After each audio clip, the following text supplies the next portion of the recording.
Back on the Lincoln Continental, the 79 here, trying to get this cooling fan off. Boy, sure is a little different than what I'm used to for so long. I mean, it's been so long since I've done this. So already got all the 4 bolts. They're half-inch bolts. Already got them off. Let me show you. It's pretty much ready to come off. So all you have to do now is just get the fan out of the way. See? Fan's out right there. See the bolts are right there.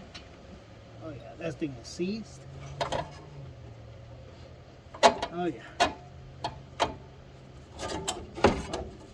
Let me get this fan out of the way real quick.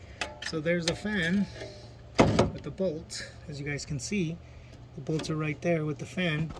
So let me go ahead and see. That hub is kind of stuck on there, so I'm gonna have to hit it a few times and see if I can get it off. Let me grab my rubber mallet real quick and I'll show you.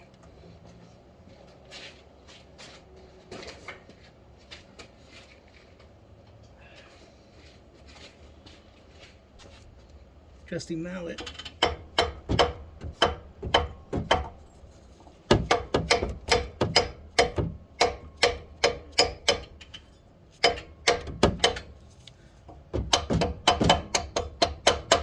There it goes.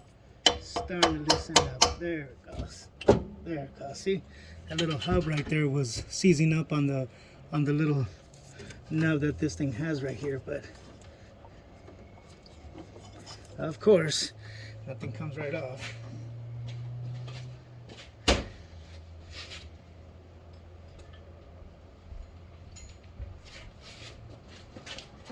Flathead screwdriver. Let me see if I can.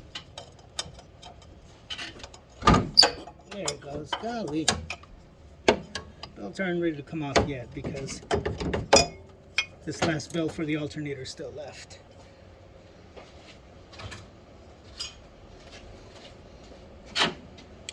Let's check it out. As you can see, everything's off right here.